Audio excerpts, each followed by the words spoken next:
Rupee network நண்பர்கள் அனைவருக்கும் வணக்கம். டிஸ்க்ளைமர், நான் செபி ரிஜிஸ்டர்ட் அட்வைசர் கிடையாது. இந்த வீடியோ ஃபுல்லாக எஜுகேஷனல் பர்பஸ்க்காக கிரியேட் செய்யப்பட்டது. இதில் எந்த ஒரு பங்கையும் நான் வாங்குங்க அல்லது வித்துருங்க நான் ஸ்டாக் ரெக்கமெண்டேஷன்ஸோ டிப்ஸோ கொடுப்பது கிடையாது. இன்னைக்கு நம்ம பார்க்க போகிற வீடியோ அதானி பவர் பற்றின அப்டேட்ஸ். அதாவது இவங்களுடைய வருவாய் எந்த அளவுக்கு இருக்கு, இவங்களுடைய டிவிடெண்ட் எந்த ரேஷியோவில் இருக்கு, இந்த பங்கினுடைய சாதக பாதகங்களான முக்கியமான விஷயங்கள் எல்லாமே நம்ம ரிசர்ச் பண்ண போகிறோம்.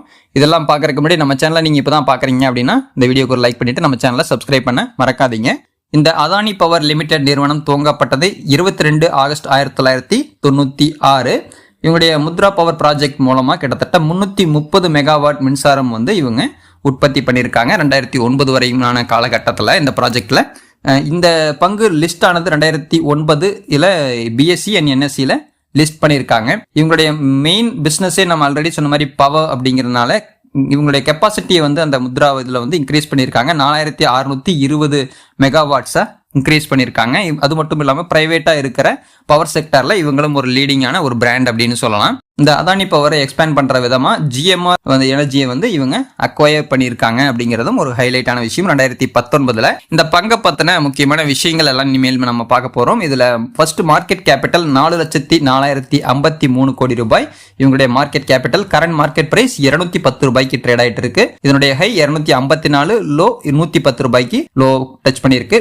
ஸ்டாக்குடைய பி ரேஷியோ 28.3. ஓகே, இது ஒரு ஏற்றுக்கிற மாதிரியான ஒரு வேல்யூ. இவங்களுடைய ரெவன்யூ கன்சிஸ்டண்டாக க்ரோ ஆயிருக்கா அப்படின்னு பார்க்கும்போது 2022 27,711 கோடி, 2023 38,773 கோடி, 2024 50,355 கோடி ரூபாயா உயர்ந்துட்டு எகைன் 2026 54,240 கோடியா இருந்துட்டு இருக்கு. அண்ட் இவங்களுடைய நெட் ப்ராஃபிட் ரேஷியோ பார்க்கும்போது 4,911 கோடியா இருந்து 2023 டெவலப் ஆயிட்டு 10,727 கோடி, அப்படியே டபுள் ஆயிட்டு 2024 20,828 கோடி ரூபாயை கொடுத்துட்டு எகெயின் 2025-26 ப்ராஃபிட் ரேஷியோ குறைஞ்சிச்சு. லாஸ்டா 12,971 கோடி ரூபாய் ப்ராஃபிட் கொடுத்துருக்காங்க. இந்த நிறுவனத்தினுடைய ரிட்டர்ன் ஆன் ஈக்விட்டி இப்போ குறைஞ்சிருக்கு. 89 இருந்தது, 65, 58, 24, இப்போ 19.76க்கு இருந்துட்டு இருக்கு. இந்த அதானி பவருடைய டெப்ட் ஆன் ஈக்விட்டி கடன் விகிதம்ங்கிறத குறைச்சிருக்காங்க. இது நல்ல விஷயம். அதுவும் ஸ்டார்டிங்ல பாத்தீங்கன்னா 2022 8.8 இருந்தது, இப்போ 0.82 குறைச்சிருக்காங்க அப்படிங்கிறது ஒரு பாசிட்டிவான விஷயம். பட் இருந்தாலுமே இன்னுமே குறைக்கணும். இந்த பங்கினுடைய புக் வேல்யூ 33.7.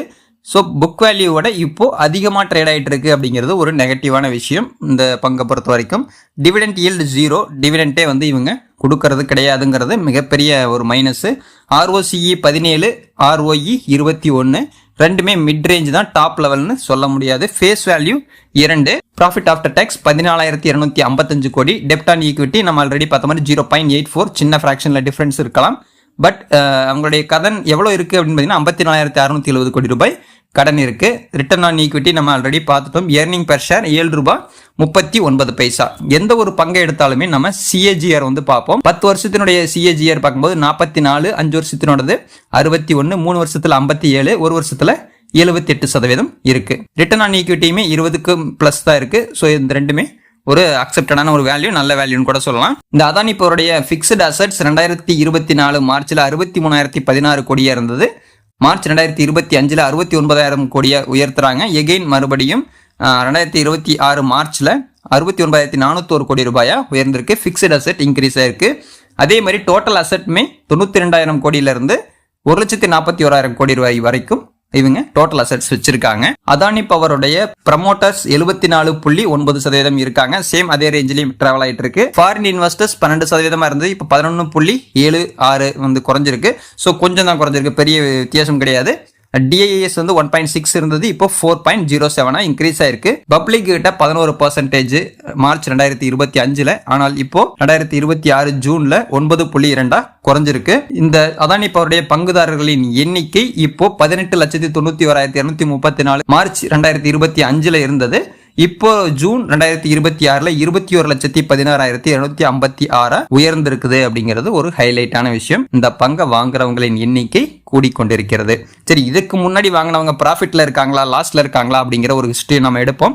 ஆனா அதுக்கு முன்னாடி ஒரு சின்ன விஷயம், இதே மாதிரியான ப்ராஃபிட் வருங்காலத்திலையும் கொடுக்குங்கிறதுக்கு கேரண்டி கிடையாது.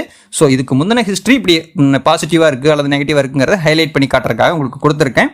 ஒரு வருஷத்துல ப்ராஃபிட்னு பார்க்கும்போது 76%, 2 வருஷத்துக்கு முன்னாடி வாங்கியிருந்தாலும் 20%, 3 வருஷத்துக்கு முன்னாடி வாங்கியிருந்தாலும் கூட 59% ப்ராஃபிட், 5 வருஷத்துல 61, 7 வருஷத்துல 49, 10 வருஷத்துல 43%. ஸோ ஓரளவுக்கு எல்லாமே நல்ல பாசிட்டிவான ஒரு ஏர்னிங்ஸ் அப்படிங்கிறது அந்த பங்குதாரர்களுக்கு கொடுத்துருக்குது, பங்குதாரர்களை ஓரளவுக்கு சாட்டிஸ்ஃபைடாக வச்சிருக்குது அப்படின்னு அர்த்தம். சரி, இந்த பங்குல நெகட்டிவே இல்லையா அப்படின்னா கண்டிப்பாக இருக்குது. அதை வந்து லாஸ்ட்ல பார்ப்போம். இவங்களுடைய காம்படிட்டர்ஸ்ங்கிறது Tata Power, Torrent Power, CESC, Reliance Infra இவங்கெல்லாம் இருந்துகிட்டு இருக்காங்க. பட் இருந்தாலும் இவங்களுடைய மார்க்கெட் கேபிட்டலில் அதானி பவர் தான் முன்னாடி இருந்துட்டு இருக்காங்கிறது தான் ஹைலைட்டான விஷயம். சரி, இந்த பங்கினுடைய சாதகமான விஷயம் அப்படின்னு பார்க்கும்போது ரிட்டர்ன் ஆன் ஈக்விட்டி 3 வருஷத்துல 31.8% இருக்குதுங்கிறது ஒரு பாசிட்டிவான விஷயம். நெகட்டிவான விஷயம்ங்கிறது டிவிடெண்ட் வந்து கிடையாது இதுல அப்படிங்கிறது ஒரு மிகப்பெரிய மைனஸ். சிலர் வந்து ஒரு பங்கினுடைய விலை உயர்றதோ இல்லையோ, ஆனால் டிவிடெண்ட்ங்கிறது ஒரு ஆவரேஜா வந்துட்டு இருக்கும்னு நினைப்பாங்க. அந்த மாதிரி வந்து இந்த பங்குல கிடையாது. பட் பெரிய அளவில் இதில் நெகட்டிவ் இல்லை, இதுவரை நெகட்டிவ்ல இல்லை, பெரிய விஷயம். பட் ஃபியூச்சரில் வந்து என்ன மாதிரி போகும் அப்படிங்கிறத நம்ம வெயிட் பண்ணி தான் பார்க்கணும். இந்த பங்கு நீங்கள் வச்சிருக்கீங்க அப்படின்னா கமெண்ட்ல பதிவு பண்ணுங்க. இந்த பங்கினுடைய கருத்துக்களையும் கமெண்ட்ல பதிவு பண்ணுங்க. மீண்டும் அடுத்த வீடியோவில் சந்திக்கலாம். நன்றி, வணக்கம்.